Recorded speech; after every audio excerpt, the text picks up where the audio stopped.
And like I said, my intention wasn't to get her fired, was to check her, to watch what you say, because you never know who will understand you. So you see me as a black person, but you don't know my roots. You know what I'm saying? So and that's why I'm trying to wake her up to, man, you never know who will understand you, because there's a bunch of us Afro Latinos que habla español. Y como yo parle français aussi, I speak French and Spanish. So, did you ever expect the video to blow up the way it did? No, I did not. And you know, I didn't video it.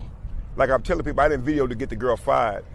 What happened was I was in the store, Family Dollar, and I was buying a few things and some soap and stuff like that. Now the one lady, she was on the aisle with me. She knew I spoke Spanish because I had my phone on speaker and I was talking to a customer in Spanish.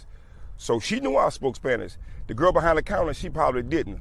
So as I was going through the line, the lady in front of me, she had a little girl, and her little girl had some little tennis, and they were black.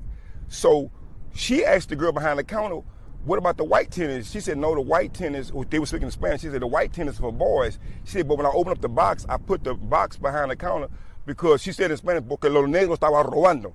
The black people, and I'm going to say it without being derogatory, but she's saying the black people would be stealing the tennis. But she said it in Spanish in a derogatory way. So the lady in front of me, who knew I spoke Spanish, turns around and looked at me in the face.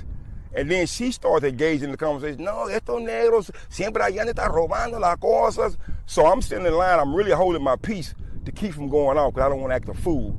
So I wait till she burn off, and I tell the little sister behind the counter, I said, let me give you a word of advice. I said, man, you'll never know. I said, you'll never know who you offend. And as I'm trying to tell her, I guess she's snapping. Did he understand me? So I tell her in Spanish, yo soy cubano. To let her know I understand. So now she's going to the fence and trying to explain to me why she said what she said, you know what I'm saying? And I wasn't videoing, I was videoing myself.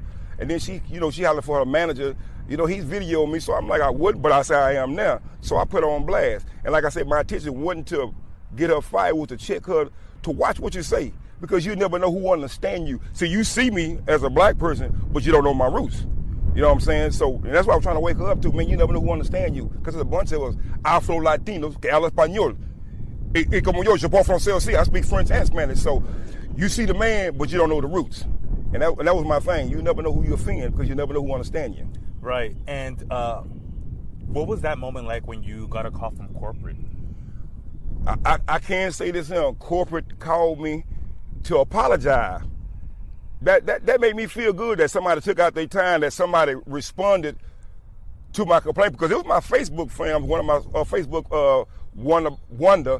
She called it, she posted it, she sent it to corporate, and corporate called me and they said, man, we sorry, man. We sorry, that should have never happened. I explained to them what happened, and they said she never should have had that conversation. So they did apologize, they did call me and reach out.